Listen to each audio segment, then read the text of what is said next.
ধ্বংস করে দাও। আল্লাহ বললেন, ও নূহ নবী, আমি তোমার কথা, তোমার দোয়াটা আমি কবুল করে নিলাম, তাদের উপরে আমি আল্লাহ আযাব দেবই দেব। সেই সময় নূহ আলাইহিস সালাম বললেন, রব্বুল আলামিন তুমি আযাবটা কেমন দিবা? আল্লাহ বললেন, ও নূহ রে, শোনো শোনো শোনো শোনো, আমি আল্লাহ তাদের উপরে আযাব দেব। তার কারণ, তার আগেই তুমি শুনে নাও, তুমি একটা নৌকা বানাও, তুমি একটা যানবাহন বানাও, যে যানবাহনে তুমি চড়ে কিছুগুলি ইমানদার ব্যক্তিকে লইয়া সেই যানবাহনে তুমি চেপে যাবে আমার আযাব যখন আসবে। নৌকা বানাতে শুরু করলো, বিশাল বড় করে নৌকা বানালো। বানানোর পর আল্লাহ সুবহানাহু ওয়া তাআলা বললেন, আল্লাহ সুবহানাহু ওয়া তাআলাকে সেই নূহ নবী যখন আযাব আসবে তখন আমি কি করে বুঝতে পারবো? সেই সময় সাইয়েদনা নূহ আলাইহিস সালাম আল্লাহকে বললেন, রব্বুল আলামিন, আমি তো বুঝতে পারলাম না, যখন আযাব আসবে আযাবটা কেমনে আসবে আমি তো জানতে পারবো না। আল্লাহ বললেন, ও নূহ রে, তোমাকে জানতে হবে না, তুমি সেদিন দেখতে পাবা তোমার চুলা থেকে পানি উঠে গিয়েছে, পানি আসতে শুরু করেছে। চুলার ওই নিচ দিয়ে, আখার নিচ দিয়ে যেই দিন পানি আসবে সেই দিন মনে করবে আল্লাহর আযাব চলে আসবে। অর্থাৎ তুমি সিলিন্ডার হয়ে ওই ইমানদার ব্যক্তিগুলিকে লইয়া তুমি নৌকায় আরোহণ করবা, তুমি তোমার যানবাহনে চড়বা, আমি আল্লাহ আযাব দিয়ে প্লাবন ওই বন্যা দিয়ে তাদেরকে শেষ করে দেব। সেই সময় সাইয়েদনা নূহ আলাইহিস সালাম এইরকম করতে করতে দেখতে পেল সে আখা দিয়ে আগুন চলে এসেছে, চুলহাতে আগুন এসেছে, সেখান থেকে চলে গেল। যাওয়ার পরে আর বলল, নৌকার কাছে গিয়ে বলল, রব্বুল আলামিন, এই নৌকার ভিতরে তুমি বলেছ সমস্ত জিনিসগুলি চড়ে যাবে। সেই সময় দেখতে পেলে একটা পিঁপড়া উঠে গিয়েছে। আল্লাহকে বলল, রব্বুল আলামিন, পিঁপড়া কেন? আল্লাহ বললেন, মুসা রে, ওটাও যাবে।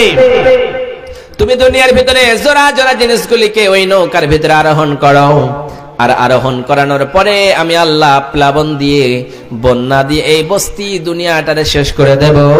সেই সময় সাইয়েদনা নূহ আলাইহিস সালাম বলেন, আল্লাহ, সেইগুলির ভিতর মেয়ে না এটা ছেলে, এটা স্ত্রী না এটা পুরুষ, আমি কেমন করে বাছাই করব? রব্বুল আলামিন বললেন, নূহ আলাইহিস সালাম রে, তুমি এইরকম করে তোমার হাতখানা এইরকম করে দাও, আর যেইগুলি ডান দিক দিয়ে আসবে সেইগুলি হলো পুরুষ, আর যেইগুলি বাম দিক দিয়ে আসবে সেগুলি হলো মহিলা। এইরকম করতে করতে আরোহণ করবে, আর তুমি সবগুলোকে লইয়া আমি আল্লাহ আযাব দিয়ে শেষ করে দেব।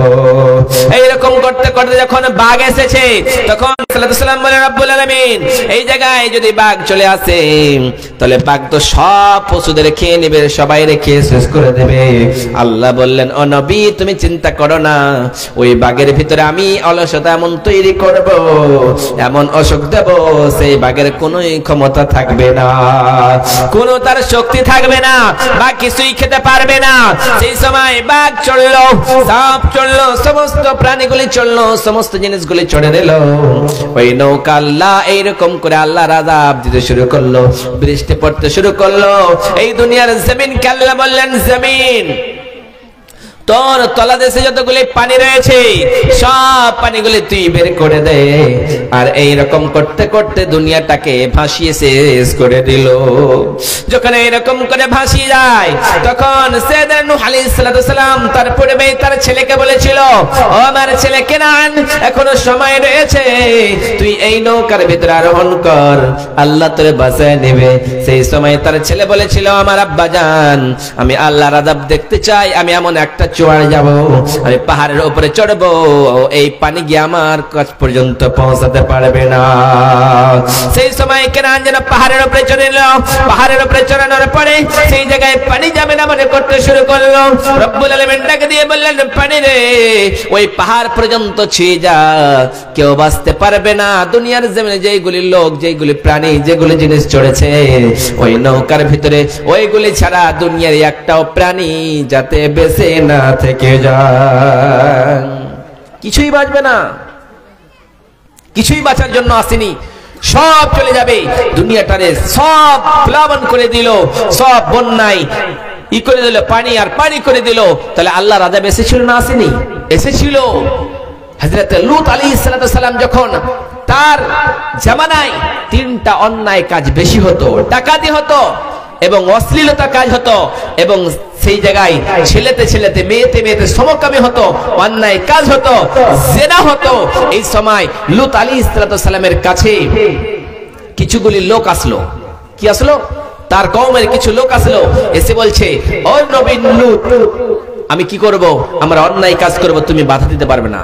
বারবার বলে লূত আলাইহিস সালাম, আমার কওমের লোকেরা, তোমরা সমকামী ছেড়ে দাও, তোমরা এই কাজটা করা, এই কাজটা করা তোমাদের কাছে কখনোই ভালো হয়ে যেতে পারে না, তোমরা ছেড়ে দাও।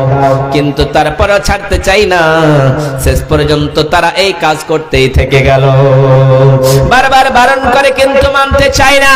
যখন মানতে চায় না, এই সময় যেন লূত আলাইহিস সালামের কাছে আল্লাহর ফেরেশতারা আসলো, সুন্দর সুন্দর রূপ ধারণ করে আসলো। ছেলে মানুষের অভিশাপে মানুষের রূপ ধারণ করে আসলো। আসানোর পরে দেখলো, হায় রে, ওই লূতের কওমেরা দেখলো তার কাছে এরকম ছেলেরা এসেছে। সঙ্গে সঙ্গে বলল, লূত, ওই মেহমানগুলিকে আমাদের কাছে দিয়ে দাও, আমরা তাদের সঙ্গে অন্যায় কাজ করব। কিন্তু লূত আলাইহিস সালাম বললেন, ও আমার কওমের লোকেরা, তোমরা এই মেহমানগুলিকে বেইজ্জতি করিও না, এদের সঙ্গে তোমরা অন্যায় কাজ করিও না। কারণ তোমরা যদি আজকে মেহমানের সঙ্গে অন্যায় কাজ করো, অন্যায় কাজে লিপ্ত হও, রব্বুল আলামিন আমারে ডাক দিয়ে বলবেন, ও নবী, তোমার কাছে অন্যায় কাজ হয়েছিল, তোমার কাছে মেহমানগুলি গিয়েছিল, ওই মেহমানগুলির সেবা করতে পারোনি, যত্ন করতে পারোনি, অতএব আমি আল্লাহর দরবারে জবাব দিতে পারবো না। অতএব আমার কওমের লোকেরা, যাও যাও যাও, আমার মেয়েদের সঙ্গে অন্যায় কাজ করতে পারো, কিন্তু এই মেহমানগুলিকে তোমরা কিছুই করতে পারবা। তার কওমের লোকেরা বারবার বুঝালো, কিন্তু বুঝতে পারলো না। যখন বুঝতে পারলো না, তখন ওই লোকগুলির সঙ্গে, ফেরেশতাগুলির সঙ্গে অন্যায় কাজ করতে যাবে।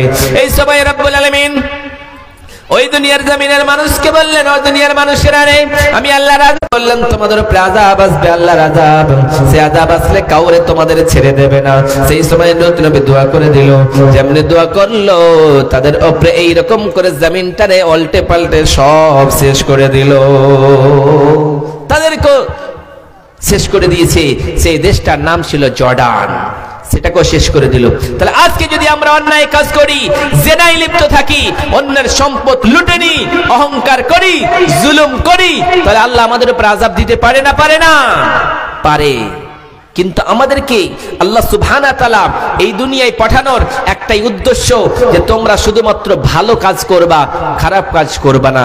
কিন্তু আমরা খারাপের সঙ্গে বেশি লিপ্ত থাকি, আমরা খারাপের সঙ্গে বেশি লিপ্ত থাকি। আমরা আল্লাহকে মানতে চাই না, আল্লাহকে আমরা জানতে চাই না। আল্লাহ সুবহানাহু ওয়া তাআলা আমাদেরকে এত সুন্দর নাজ ও নিয়ামত দিলেন, কিন্তু আল্লাহর নিয়ামতের শুকরিয়া জ্ঞাপন করি না। আজকে আমরা বড় বড় ড্রেস পরি, বড় বড় হ্যান্ডসাম হয়ে এই দুনিয়ার অহংকার করে চলি, কিন্তু আজকে যতগুলি অহংকার করেছে সবগুলিকে আল্লাহ সুবহানাহু ওয়া তাআলা শেষ করে দিয়েছে। মাইকটা খারাপ, তাহলে যতই বাহাদুর হয়ে যাক না কেন, ওর বাহাদুরিগিরি চলবে না।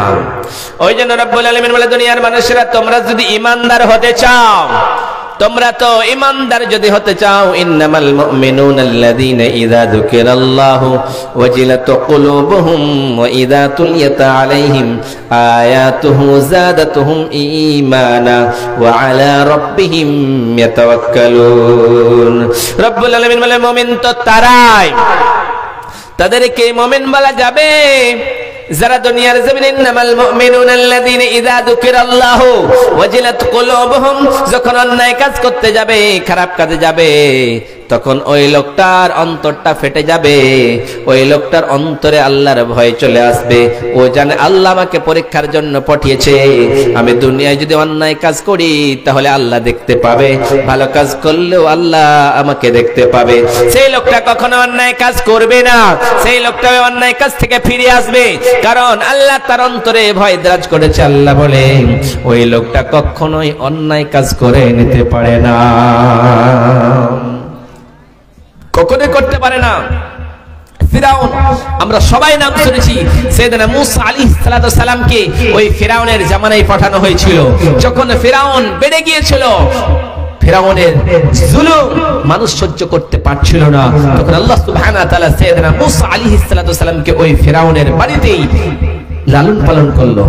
যখন এরকম করতে করতে মূসা আলাইহিস সালাম বড় হলো, বড় হওয়ার পরে যখন এইরকম করতে করতে আল্লাহ বললেন ইযহাব ইলা ফিরআউন ইন্নাহু তাগা, ও ফিরআউন রে, ও মূসা কি করো তুমি, কি করো, ওই ফিরআউনের দরবারে চলে যাও। রব্বুল আলামিন সাইয়েদনা মূসা আলাইহিস সালামকে ডাকে দিয়ে বললেন আমার হাবিব, আমার নবী, তোমাকে আর বসে থাকলে চলবে না, এবার তুমি নবুয়ত প্রাপ্ত পেয়েছো, নবুয়ত হয়ে গিয়েছে, আমি আল্লাহ তোমারে নবী বানিয়েছি, তুমি যাও যাও সেই ফিরআউনের দরবারে যাও, সে বেড়ে গিয়েছে। হযরত মূসা আলাইহিস সালাম ফিরআউনের কাছে গেলেন। যখনই ফিরআউনের কাছে গেলেন, ফিরআউন বলতেছে ও মূসা তুমি আমার কাছে কেন এসেছো, বলো বলো বলো। সেই সময় ফিরআউন বলল, যখন সাইয়েদনা মূসা আলাইহিস সালাম বললেন ও ফিরআউন তুমি নাকি নিজেকে খোদা দাবি করতেছো, আনা রাব্বুকুমুল আলা বলতেছো, তোমার রবগিরি চলবে না, একমাত্র আল্লাহরে তোমরা মান্যতা দাও, আল্লাহরে মানো, আল্লাহরে মানো। কিন্তু ফিরআউন বলতেছে আমি সবথেকে বড় খোদা, কারণ আমি রব, আমাকে সবাই দেবতা মানে, আমাকে সবাই মাবুদ মানে, কেউ আমার কাছে চলতে পারবে না, কারণ আমি সবার মালিক, সবার মাবুদ। সাইয়েদনা মূসা আলাইহিস সালাম বললেন তুমি যদি মালিক হবা তাহলে এই সূর্যটা পশ্চিম দিকে পূর্ব দিকে প্রতিদিন উদিত হয়, তুমি একদিন পশ্চিম দিকে বের করে দেখাবা। সেই সময় ফিরআউন যখন এরকম করতে করতে এবার ফিরআউন এবং মূসার সঙ্গে যুদ্ধ হয়ে যাবে, ফিরআউন বলতেছে হায় রে মূসা তুমি তোমার রব রব করো, তুমি কি এইরকম কোন মুজিজা দেখাতে পারবা নাকি? তুমি যদি দেখাতে পারো আমরা মেনে নেব, তুমি কি দেখাতে পারবা? কিন্তু দেখাতে সেই ফিরআউন পারল না। মূসা আলাইহিস সালাম জয় হয়ে গেলেন। তাহলে আজকে যদি আমরা আল্লাহ সুবহানাহু ওয়া তাআলার কাছে এই রকম ভালো কাজ করি তাহলে আমরাই সফলতা হয়ে যাব। সাইয়েদনা মূসা আলাইহিস সালামকে এবার ফিরআউন মারার জন্য প্লাবন করলো, মারার জন্য ষড়যন্ত্র করলো। সাইয়েদনা মূসা আলাইহিস সালামের কওম দুইজনে মিলে যেন এই রকম করতে করতে চলে গেল। এরকম করতে করতে ফিরআউন এবং মূসা আলাইহিস সালাম দুইজনে একটু আগাপিছা হয়ে যাচ্ছে। এবার মূসা আলাইহিস সালামের কওম এবং মূসা সেই জায়গায় রয়েছে। সেই সময় মূসার কওম বলতেছে হায় রে আমরা কেমন করে যাব, এখান থেকে তো যাওয়া আমাদের জন্য সম্ভব নয়, আমরা কি করে যাব? সেই সময় আল্লাহ বলতেছেন ও মূসা তোমার হাতে কি ওখান, তোমার হাতে লাঠিখানা তুমি সমুদ্রের ভিতরে প্রহার করো, সঙ্গে সঙ্গে রাস্তা হয়ে যাবে। সেই সময় সাইয়েদনা মূসা আলাইহিস সালাম যখন প্রহার করলো রাস্তা হয়ে গেল, ওই রাস্তা দিয়ে যেন মূসা আলাইহিস সালাম পার হয়ে চলে গেলেন। তারপরে ফিরআউন এবার যাবে, এই সময় যেন ওই লোহিত সাগরে ফিরআউন ডুবে গেল। ডুবে ডুবে বলতেছে ও মূসা এবার তোমার রবের উপরে ঈমান আনলাম। সেই সময় মূসা আলাইহিস সালাম বলছেন এখন ঈমান আনলে হবে না, সময় ছিল, সময় মতো তুমি ঈমান আনতে পারো নাই। সময় মতো তুমি যদি ঈমান আনতে পারতা, আমার কথা যদি মেনে নিতা, এই লোহিত সাগরে তুমি ডুবে ডুবে মারা যেতে না। কারণ হলো দুনিয়ার জমিনের মানুষ যদি অন্যায় কাজ করে, জিনা করে, ব্যভিচারী করে, দুনিয়ার মহব্বতে পড়ে পাগল হয়ে যায়। আল্লাহ বলতেছেন আমাল হায়াতুদ দুনিয়া ইল্লা মাতাউল গুরুর, ও দুনিয়ার মানুষেরা মহব্বত, দুনিয়ার মহব্বত, দুনিয়ার ভালোবাসা বলে তোমরা কখনোই পাগল হয়ে যেও না। দুনিয়ার ভালোবাসায় তুমি যদি পাগল হয়ে যাও, দুনিয়ার মহব্বতে তুমি যদি পাগল হয়ে যাও, কাল কিয়ামতের কোটে যে তোমার সুখময় স্থান জান্নাত রয়েছে, ওই জান্নাতটা তুমি হারিয়ে দিলা। তুমি যদি হারিয়ে দাও জান্নাত, তাহলে তোমার জন্য রয়েছে জাহান্নাম। তুমি জাহান্নামের আগুন কি বরদাস্ত করতে পারবা নাকি? পারবা? পারবা না। অতএব আল্লাহ সুবহানাহু ওয়া তাআলা আমাদেরকে পরীক্ষার জন্য দুনিয়ায় পাঠিয়েছে। এই পরীক্ষার স্বরূপ যদি আমরা ভালো কাজ না করি তাহলে ই হবে না। ওই জন্য বিশ্বনবী সাল্লাল্লাহু আলাইহি সাল্লাম বলে দুনিয়ার মানুষেরা আদ-দুনিয়া ওয়াসিজনুল মুমিন ওয়া জান্নাতুল লিল কাফির, এই দুনিয়াটা হচ্ছে কাফেরদের জন্য জান্নাত, আবার মুমিনদের জন্য এই দুনিয়াটা হলো একটা জেলখানা। মুমিন যে চাইবে, যেটা পারবে, যেটা চাইবে সেই কাজটা কখনো না। কাফের যেটা চাইবে সেটাই করবে, কাফের যেটা চাইবে সেটাই করতে পারবে, কিন্তু মুমিন কখনোই করতে পারবে না। কাফেরেরা নামাজ পড়ে না, কাফেরেরা বেদিনেরা কখনোই ইসলাম মানে না, যা চাইছে তাই করতে পারে। কিন্তু মুমিন যারা হবে, ফজরের নামাজ যখন আজান হয়ে যায় আসসালাতু খায়রুম মিনান নাওম, সঙ্গে সঙ্গে বিছানা থেকে উঠে নামাজ পড়তে শুরু করে দেয়।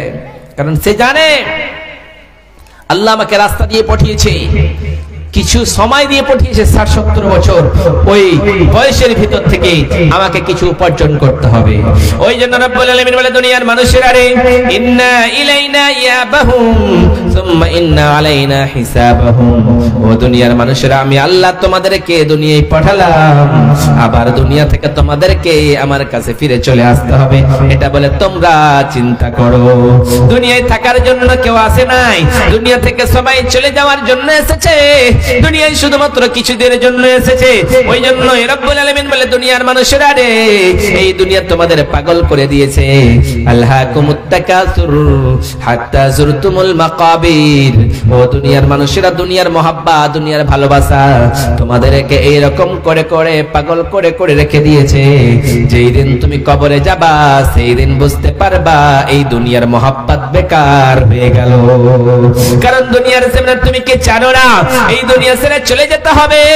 এই দুনিয়ায় কেউ থাকার জন্য আসে নাই, সবাইকে একদিন না একদিন যেতেই হবে।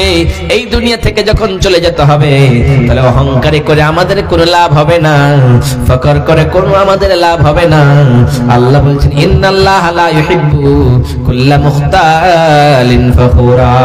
রব্বুল আলামিন বলে দুনিয়ার মানুষেরা রে, আমি আল্লাহ ওই সব ফখরকারীদের, ওই সব অহংকারীদের, যারা দুনিয়ার দাপট দেখিয়ে বেড়ায়, যাদের পাশ জমিনে লাগে না, ওই সব মানুষদেরকে আমি পছন্দ করি না। আমি আল্লাহ যারা দুনিয়ার জমিনে আস্তে আস্তে করে চলে, অহংকার করে না, যারা ভদ্রতার ভাবে চলে, আমি আল্লাহ সেই লোকগুলির ভালোবাসি। দুনিয়ায় ফকর করবেন আর মনে করে আমি মরবো না, আপনিও মরবে। কেউ থাকার জন্য আসি নাই। নমরুদকে আল্লাহ কিসে মেরেছে? একটা ছোট্ট মশাতে। ও বলছে আমাকে কেউ মারতে পারবে না, আমি আল্লাহর সঙ্গে যুদ্ধ করেছি, আমাকে কেউ মারতে পারে, আমি কখনোই মরবো না, আমার মত হবেই না, সে মনে করত। সেই সময় যখন নমরুদের কাছে মওত আসবে, মালাকুল মওতের ফেরেশতা আসরে পড়বে, আল্লাহ তো জানে এই মালাকুল মওত যদি এর কাছে এই রকম করে সাধারণ ভাবে জান কবজ করে, সেই লোকটা দুনিয়ার জমিনে তার একটা আমি স্মৃতি দুনিয়ার জমিনে রেখে দেব। তাই তার কাছে একটা মাছি অর্থাৎ ছোট্ট মশা তার নাকের ভিতরে গেল। ভ্যান ভ্যান করতে করতে করতে করতে তার মাথার দিমাগটা খারাপ করে দিল, এবং সেই লোকটা জীবনের মতো মৃত্যুবরণ করলো। নমরুদ বাঁচতে পারে নাই, নমরুদকে মৃত্যুবরণ করতে হয়েছে। থাকার জন্য আসেনি। হযরতে ইব্রাহিম আলাইহিস সালাতু সালাম শুধুমাত্র হাসবুনাল্লাহু ওয়া নি'মাল ওয়াকিল বলেছেন, আল্লাহ ছাড়া আমি কারো উপরে কখনোই ভরসা করি না। এত বড় আগুন চলে আসলো, এত বড় আগুন জ্বালিয়ে দিল, কিন্তু ইব্রাহিম আলাইহিস সালাতু সালাম শুধুমাত্র আল্লাহর উপরে ভরসা করলো, দুনিয়ার কোনো মানুষের উপরে ভরসা করলো না।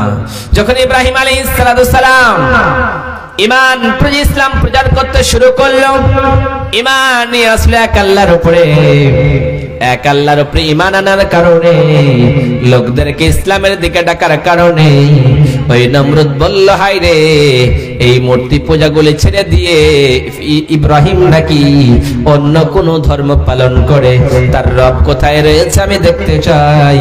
সেই সময় নমরুদ বলল, ও ইব্রাহিম, তুমি বেড়ে গিয়েছো, তুমি দুনিয়ায় মাস্তানি করতেছো, দুনিয়ায় তোমার নেতাগিরি চলবে না, কারণ আমি এই দুনিয়ার সব থেকে বড় বাদশাহ, আমার নেতাগিরি চলবে।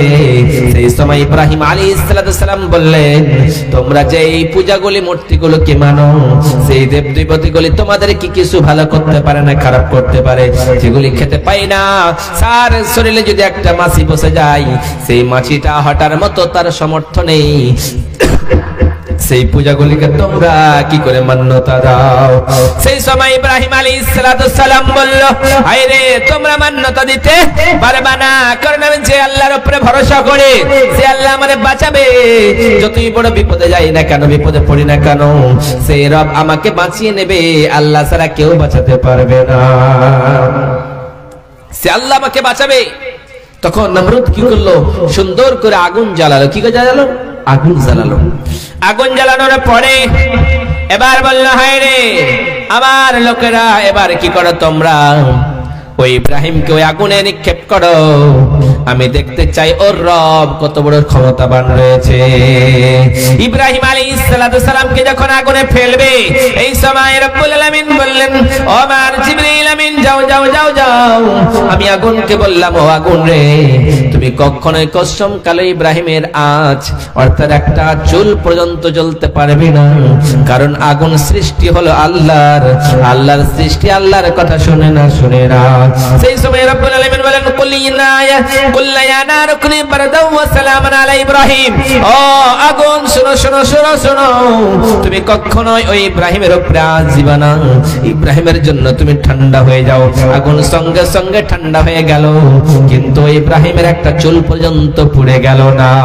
কারণ ইব্রাহিম আলাইহিস সালাম জানে, নমরুদ যদি আমাকে আগুনে ফেলে দেয়, ওই আগুনে ফেলানোর কারণে আমার কিছুই হবে না, কারণ আল্লাহ আমার সঙ্গে রয়েছে। আল্লাহ যার সঙ্গে রয়েছে, দুনিয়ার কোনো শক্তি তারে হারাতে পারবে না, দুনিয়ার কোনো ক্ষমতা তারে হারাতে পারবে না, দুনিয়ার কোনো ষড়যন্ত্র তারে হারাতে পারবে না। আল্লাহ বলতেছেন, আমাকার আল্লাহ ওয়াল্লাহু খায়রুল মাকিরিন। ও দুনিয়ার মানুষেরা রে, তোমরা যতই ষড়যন্ত্র করো না কেন, যতই কল্পনা করো না কেন, যতই বুদ্ধি খাটাও না কেন, আমি আল্লাহ যেই ষড়যন্ত্র করব, সেই ষড়যন্ত্র তোমাদের কাছে বিফল হয়ে যাবে। তোমরা যতই মস্তানি করো না কেন, যতই নেতাগিরি করো না কেন, আমি আল্লাহর নেতাগিরির কাছে তোমাদের কিছুই লাগবে না, কিছুই লাগবে না। আমি আল্লাহর কাছে সব কিছু রয়েছে। তোমরা অহংকার দেখিয়ে চলিও না, তোমরা দাপট দেখিয়ে চলিও না, কারণ দুনিয়ার মানুষ আজকে অহংকার করে 2 টাকার মালিক হয়ে, 2 টাকার মালিক হয়েছে অহংকার করে। বিশ্বনবী সাল্লাল্লাহু আলাইহি সাল্লাম বলে, দুনিয়ার মানুষেরা তোমরা সাধারণত একটা গুনাহ করো, কিন্তু ওই গুনাহটা মনে করো না। তোমরা যে টাকনুর নিচে তোমরা লুঙ্গি পরো, পায়জামা পরো, ওই টাকনুর নিচে তোমাদের লুঙ্গি অথবা পায়জামা যদি থেকে যায়, তাহলে তোমরা হয়ে গেলা জাহান্নামী, জাহান্নামী। আল্লাহ সুবহানাহু ওয়া তাআলা তোমাদের দিকে রহমতের নজরে কখনোই তাকাবেন না, কারণ আল্লাহ সুবহানাহু ওয়া তাআলা যেই কথা বলেছেন যে তোমরা যদি আমি আল্লাহকে মান্যতা দাও, মানো, আল্লাহর উপরে তোমরা যদি ভরসা রাখতে পারো, আল্লাহর উপরে যদি তোমরা ঈমান আনো, তাহলে তোমরা প্রকৃতভাবে ঈমানদার, নচেত তোমরা কখনো ঈমানদার হয়ে যেতে পারো না।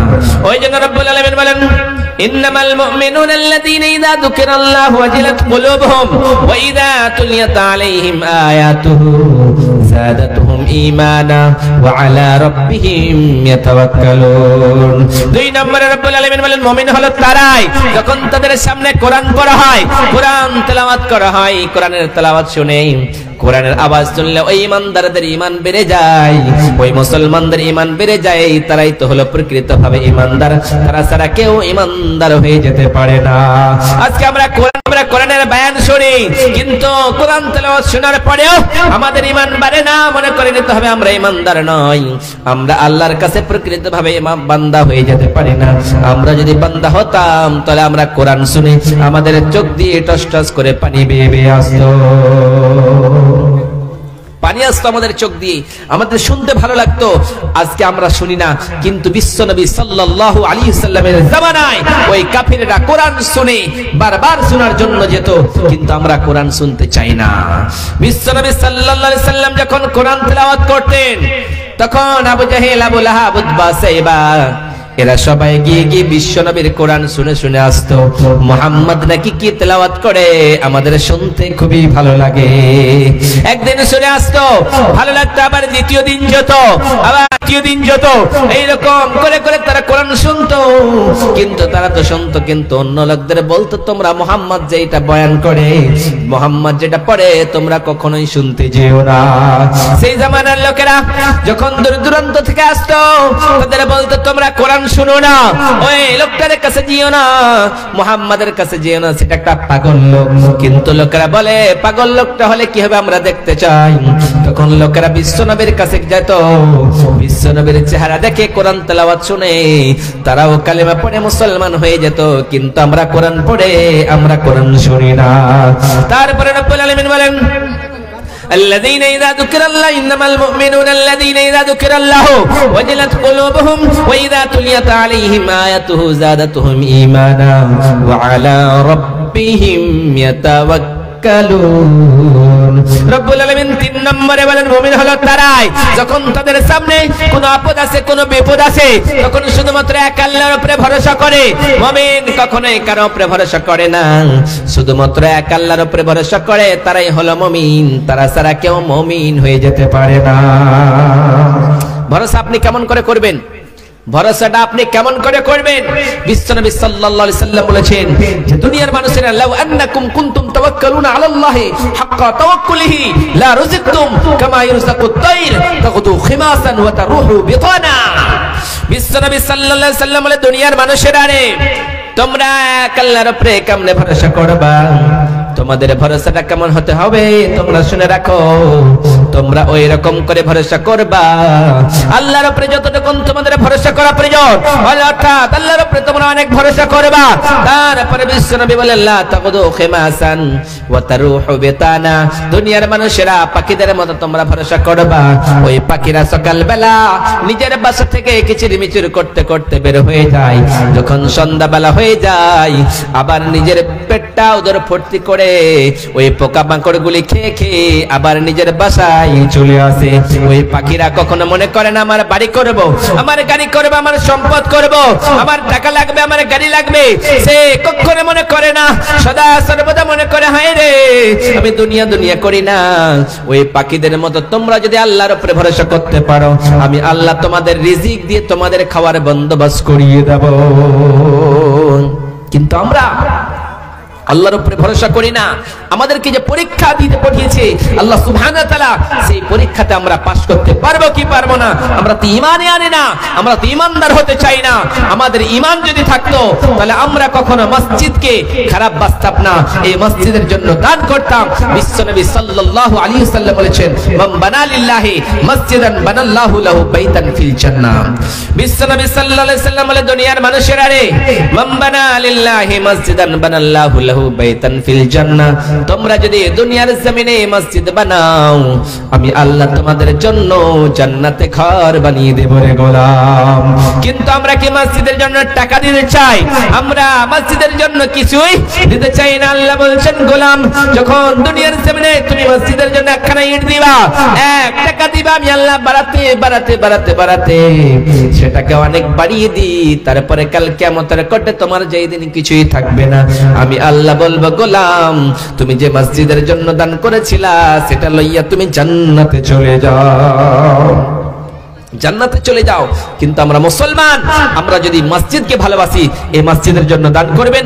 আল্লাহ সুবহানাহু ওয়া তাআলা আমাদের প্রকৃতভাবে ইমানদার করুক এবং আমরা যেন আল্লাহ সুবহানাহু ওয়া তাআলা আমরা পরীক্ষায় পাস করতে পারি।